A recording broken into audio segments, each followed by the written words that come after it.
Belgium 2, Brazil 1. Is it a shock? Let me know in the comments below. Let's talk about this game. A cracking game. We were hoping it would be quality. So many great attacking players on show, and for me it totally didn't disappoint. The scoreline really doesn't tell the whole story for me. I'm intrigued to know what you guys think about this. Let me know in the comments below. Did Belgium deserve to win that game of football against a Brazil side that knocked and knocked and knocked on the door? God, so much to talk about. Let's start off with the way that Belgium played. I thought the way that Roberto Martinez set up that team was superb in terms of the defensive side of it. Most games they'll play, they're going to dominate possession, and as the tournament goes on, you're going to have to see a different side of these big sides. Because they're going to play against other big teams, and they're going to need to be able to defend, essentially. And I thought the way that he set up, I thought the team was superb. I thought it was perfect. I thought Fellaini coming in gave them that physicality. He had two players there in Witsel and Fellaini that allowed De Bruyne to move up the pitch, and there's been a lot of talk about the position of De Bruyne. And it works, you know, if you get him in those areas. I think for a while, Martinez, understandably, has gone, look, Dries Mertens is an exciting player, he's better than Fellaini.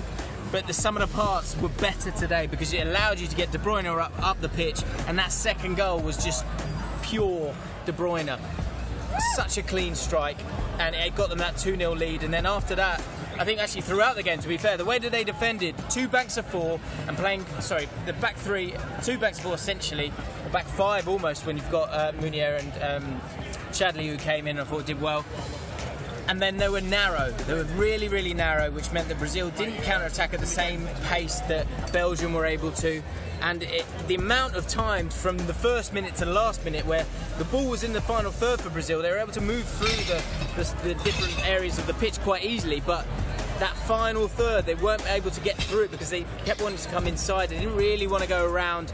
They attacked in a way that had pace, but didn't have enough pace to cut through what is a big, physical, organised Belgian, and narrow, key point there, narrow Belgium side. Let's talk about the big men here, Hazard and Neymar. I thought it proved a point for the whole World Cup. A lot of people talking about Neymar, saying the way he's behaved has been poor, and I think in that last minute you saw a chance there where Neymar, if he's concentrating on the football instead of concentrating on winning a penalty like he has done throughout this tournament, then we might be going into extra time. Instead, he's concentrating on that. Hazard on the other side of it, fouled time and time again, gets up and gets on with it. You can be a player, you can be a creative player who doesn't embarrass themselves by behaving this way. A lot of people will say that you should appreciate these dark arts like you do appreciate a hard man who goes through a player. But ultimately, the way that Neymar's behaved throughout this entire tournament, in my opinion, has been embarrassing, and he's got what he's deserved here, because there's a moment there right at the end of the game where he needs to step up for his team and he's let himself down. Brazil, did they deserve to win this game? They certainly didn't deserve to lose it. They had enough chances. Renato Augusto had a great chance right at the end of the game.